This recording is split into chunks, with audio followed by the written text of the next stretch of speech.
There are certain schools of philosophy that remain unchanged for long periods of time, while others quickly become obsolete. In fact, there are 5 specific schools of philosophy that have been abandoned by most, if not all, of their followers.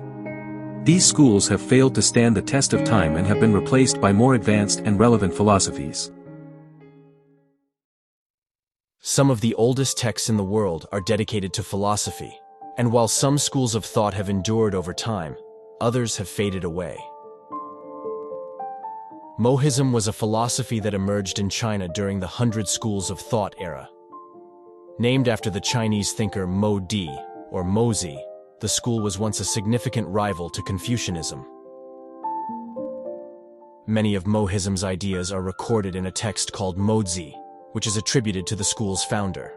The author argues for meritocracy in government, compassion towards others, frugality, peace, and a utilitarian approach to the public good. Mohism is recognized as the first consequentialist school of philosophy. While it advocated for utilitarian calculations in ethical decision-making, it did not prioritize maximizing total happiness. The decline of Mohism coincided with the unification of China, which reduced the demand for the specialized skills of its scholars, particularly fortification building. The Cyrenaic school takes its name from the city of Cyrene in Libya. Founded by Aristippus the Elder, a former follower of Socrates, the school's ideas were later codified by his grandson, Aristippus the Younger. The Cyrenaics were known for their skepticism, arguing that the only knowledge we have is based on our own experiences. They believed that while we can be certain of our experiences, we cannot know anything about the external world or whether others have similar experiences. Aristippus proposed that pleasure rather than happiness was the highest good in life.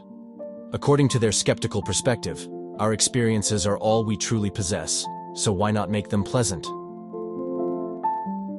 The Cynic school, founded by Antisthenes, another student of Socrates, was an extreme philosophy that no longer has any adherents today.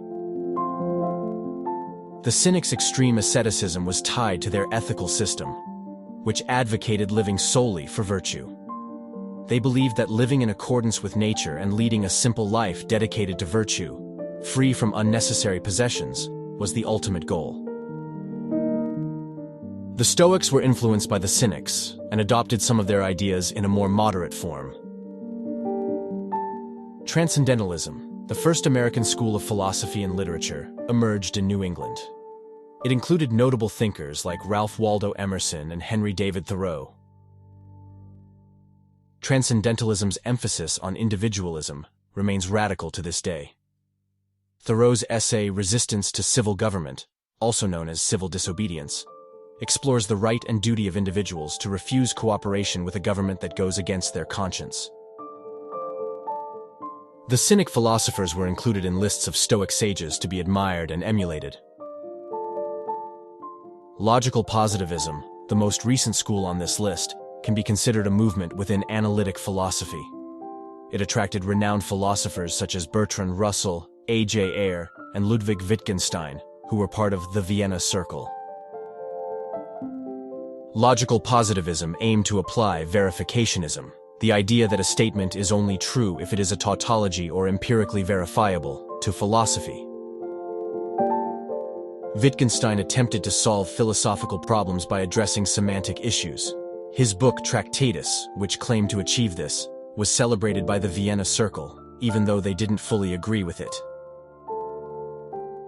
The story of logical positivism demonstrates that philosophers can acknowledge when they are wrong.